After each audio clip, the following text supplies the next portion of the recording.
The Debt Management Office has said Nigeria's total public debt hit N87.38tn at the end of the second quarter of 2023. The figure represents an increase of 75.29% or N37.53tn compared to N49.85tn recorded at the end of March 2023. The DMO in a report on Thursday said the debt includes the N22.71tn ways and means advances of the Central Bank of Nigeria to the federal government.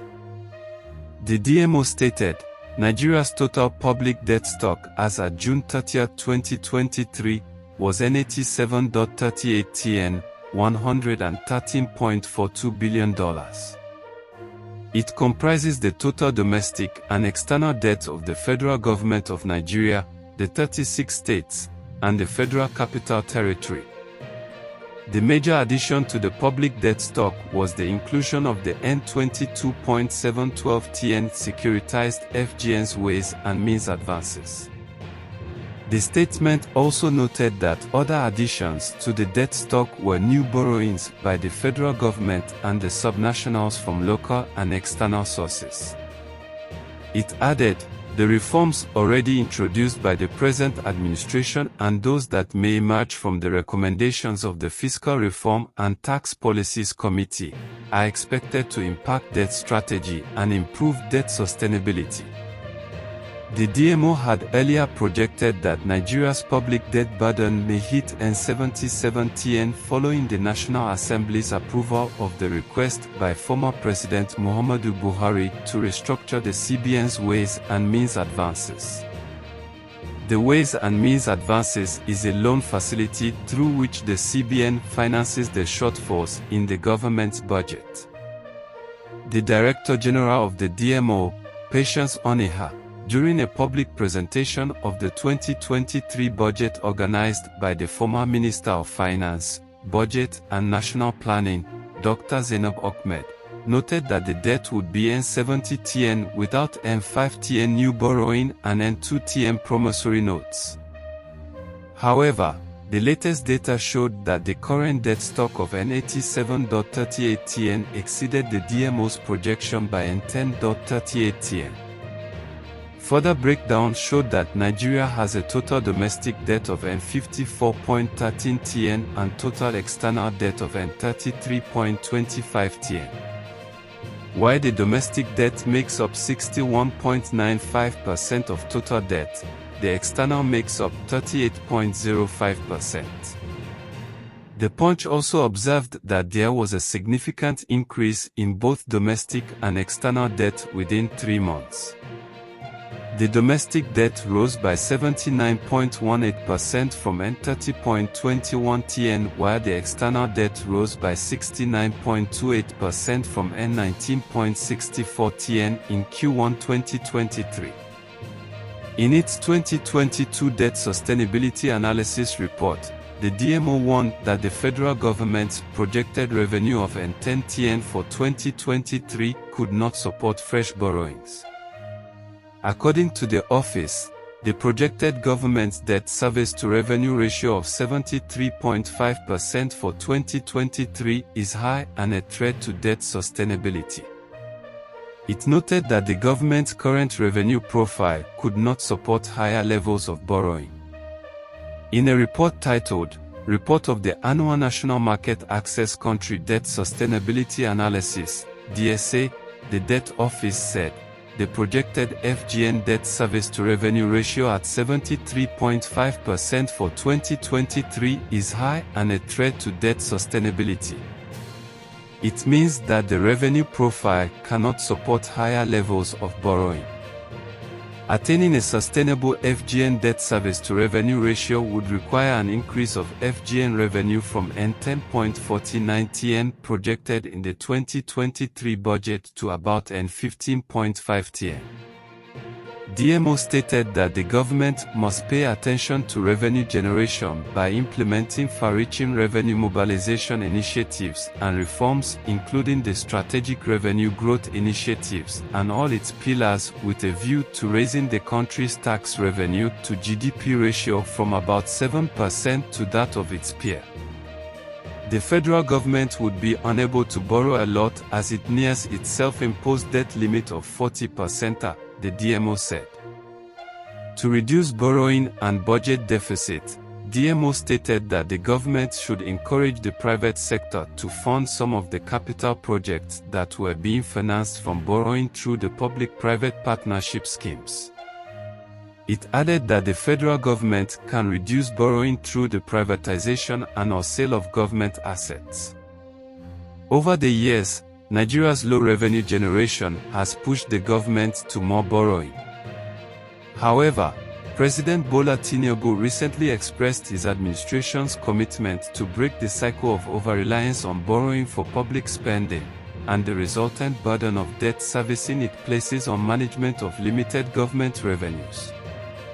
Inaugurating the Presidential Committee on Fiscal Policy and Tax Reforms, chaired by Taiwo Udio, the president charged the committee to improve the country's revenue profile and business environment.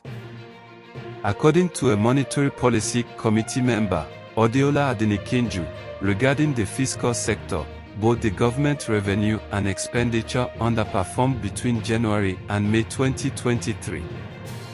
In his personal statement released by the central bank at the last MPC meeting, he said the FG retained revenue stood at N1.67tn, lower than the pro-rata target of N1.97tn, which was due to the underperformance of FAC receipts, gross independent revenue.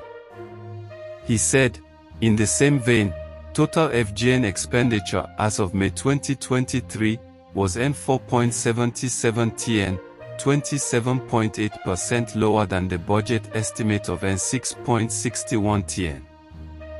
The shortfall came mainly from allocation for debt service, interest on ways and means, and capital expenditure. However, he added that the rise in FAC over time would help in managing the recourse of the FG and subnational units on debts to finance government activities. This would also reduce ways and means finance and eventually reduce inflationary pressures from the monetary side, he said. The Deputy President of the Lagos Chamber of Commerce and Industry, Gabriel Idahosa, blamed the devaluation of the naira as a major factor that increased the public debt in naira terms. He further stated that the new administration might have also inherited undisclosed debts which have accumulated to raise the figure to N87 trillion by the second quarter of the year. He said, the foreign exchange conversion will easily move the debt from N37 trillion to about N64 trillion. So, before the convergence, the rate was about N460. Now the CBN rate is about N800. So, that is almost double. So, it is not really mysterious. The only thing is that there is still a gap. It shouldn't be up to N87tn unless additional debt was taken. It could be that some debts were not captured until now that the new government is opening all the books. Similarly, a professor of economics at the Olabisi Onabanjo University, Sheriffdeen Teller, cited the floating of the naira as the major factor that has caused the significant increase in Nigeria's total debt. Teller said, you see, the naira depreciated seriously in the second quarter. So, that depreciation would have been used to calculate the debt. The domestic borrowing also increased because of the borrowing from the central bank to pay up debts on subsidy. The government was borrowing to pay for subsidy, and that subsidy was steadily increasing. If you convert it to dollars, it won't be so much, but because naira has depreciated, by the time you do the multiplication, it will increase significantly in naira terms.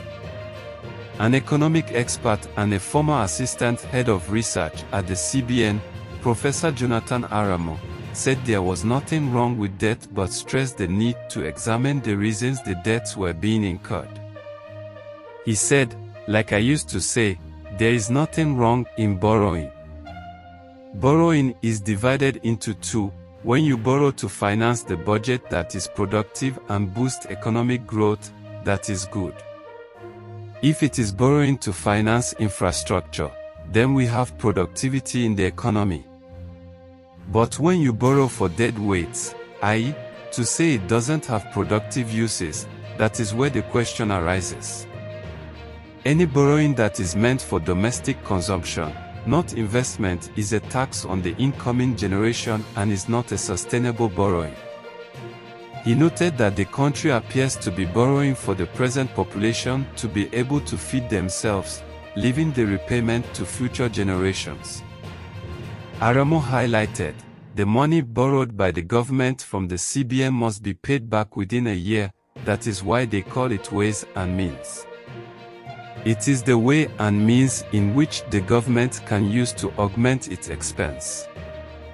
It shouldn't be the primary thing that you use to surcharge the future generation." He further stated that the country's high debt would affect whatever gains from subsidy. Aramo added, "The money we are paying in terms of capital and obviously the repayment of interest will affect whatever gain we are gaining from other sectors." Speaking further, MPC member Adenikinju noted that while debt is an issue, work needs to be done in raising the country's revenue. He said, "This shows that we need to address our revenue challenges. Debt is an issue if you do not have adequate revenue. Therefore, it is important that the government sees how it can work on revenue to service this debt and at the same time lay sustainable economic growth for this country."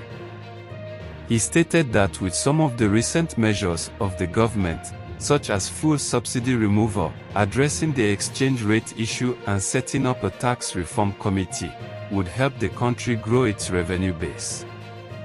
Adenikinju further advised, "In addition to raising revenue, we need to make sure that we do not incur more debt to the one that we have, except we have an assurance that the debt will lead to economic growth and generate revenue."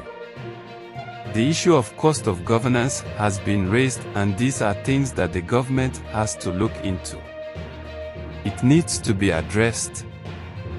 The good thing about our debt is that most of them are owed to multilateral bodies, and the repayments are spread over a long period of time. Also, the CBN debt has been securitized, allowing repayment to be over a period of time too.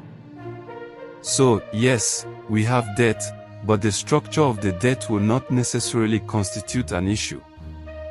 He added that the country would have been in more problem if the bulk of its debt were commercial.